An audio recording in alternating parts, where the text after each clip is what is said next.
For years, I've been telling people that sometimes doing less in the gym can actually bring you more. People thought I was crazy, but guess what? One of the biggest and smartest names in the fitness, Jeff Nippard, just ran a personal test that points to the same idea. His results challenge a huge belief in the fitness world that you always need a high volume training to make progress. In this video, I'm going to break down what he found and show you how to build an amazing body by training smarter, not just harder, in 6 simple steps. By the way, my name is Boris Kish. I'm a fully licensed IFBB fitness coach and a professional nutritionist. I'm a super heavyweight bodybuilding competitor in the category of 100 kilograms, that is over 220 pounds on stage.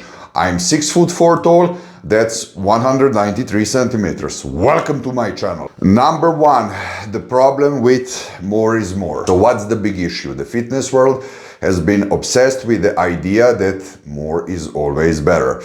More sets, more reps, more days in the gym, right? But where does it really get most people?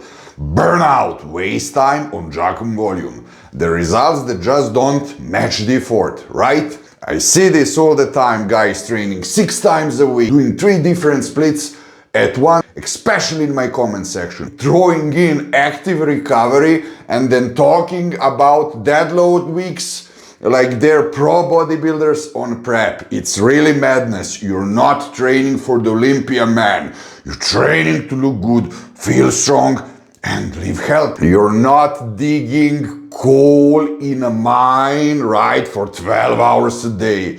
You're in the gym to move, improve, and enjoy the process. If every few weeks you feel like you need a deload, that doesn't mean you're a hard worker. It means your program is wrong. You're supposed to come out of your sessions tired but happy, not broken and dreading the next one. How long are your workouts usually? Write me in the comments. Number 2, what Jeff Nippard discovered. This brings us to Jeff Nippard's fascinating 100-day challenge, right? He decided to cut his own training volume by about 50%. That's right, half the work. But where is the key? He made sure that the sets he did do were incredibly intense, pushing himself right to the edge of technical failure. He did all of this while in a calorie deficit, which usually makes it harder to keep muscle. The results were pretty shocking. He maintained his strength, kept almost all of his lean muscle, and even hit his new personal record in some lifts. This personal challenge is a huge wake-up call, questioning the old rule that more volume automatically equals more gains. Now, the single experience doesn't mean high volume is bad, okay? Don't go from one end to another. And even Jeff says not to generalize his results. It just shows there is another way. As I always say, remember, balance is the key. Number 3, my own less is more journey. Look, this isn't just about Jeff's results, okay? It's about my journey too, because this short story will actually benefit you. So years ago, I was trapped in the same cycle. I was in a gym 6 days a week, pounding out 20 plus sets for every muscle. And you know what? I looked pretty much the same. Month after month, I was tired and my joints really hurt. Even when I was on gear, testosterone, GH, insulin, 500 grams of protein a day, I still felt beat up and overtrained. So don't tell me overtraining doesn't exist. Yes, it does. It wasn't until I finally decided to make a change, focusing on fewer, higher quality sets with maximum intensity, that my body started to transform. And here is the thing, if you just go from point A to point B in your reps without any muscle-mind connection, this is like having a sex with no feeling, right? In, out, it's bullshit, it's nothing. The motion is there, but nothing happens. You need that connection, that squeeze, that control. That's what builds the muscle. I realized that building muscle isn't about counting a huge number of sets, okay? It's about giving your muscles a powerful reason to grow. Drop your weekly routine in the comments. Let's see what works for you. Number 4, the solution: train smarter. So what's the secret? It's very simple actually. Focus on quality over quantity. If you reduce your volume, you'll have to make it up with intensity, right? This means training close to technical failure on every working set, aiming for what feels like a 9 or 10 on a 1 to 10 effort scale. Those last few tough reps, understand? Those last few tough steps, the ones that burn, the ones where your brain says stop, those are where the growth happens.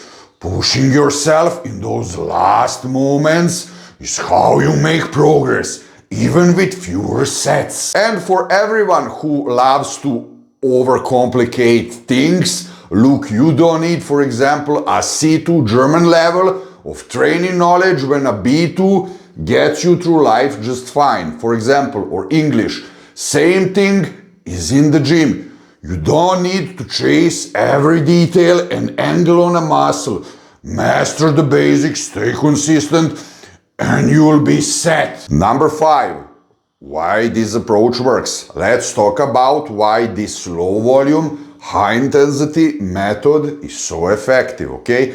First, recovery. Hitting the gym with massive volume all the time can lead to burnout and injury, especially if you're not professional athlete. If you constantly feel like you need a week off or a deload, it might be a sign you're doing too much. Recreational lifters don't need deloads, they need better programming.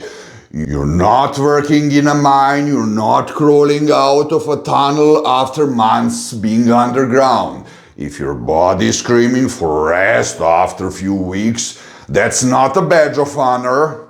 That's your body telling you you're doing things wrong.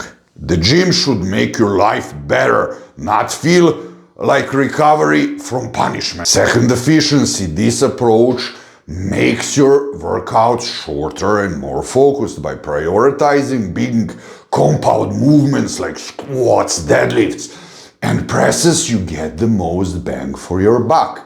Every set has a purpose, which helps you get rid of that junk volume that only adds fatigue. Number 6, your new game plan. So you might be asking, how often should I train, right? Based on his experience, Jeff suggests that for most people, 3 to 4 focused, high quality workouts per week is plenty, okay? This gives you more time to recover and live your life, preventing the gym from feeling like a chore. So here is the main takeaway.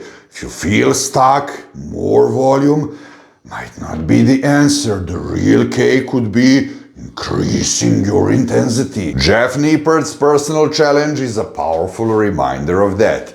I want to challenge you for the next 4 weeks. Try cutting your working sets by about a third, but make sure you take every single of those sets to the absolute brink. Give it everything you got and see what happens. If this helped you, hit that like and subscribe for more simple, no bullshit content to help you build a better body, not just live in the gym. Remember, training should be something you enjoy, something that makes your life better. If you're training 6 days a week and waiting for a deload, you're not progressing, you're self-destructing. Train smarter, recover right, stay constant. That's the real secret. And if you want to learn how to properly train to failure without getting yourself injured, click on this video here and I'll see you there.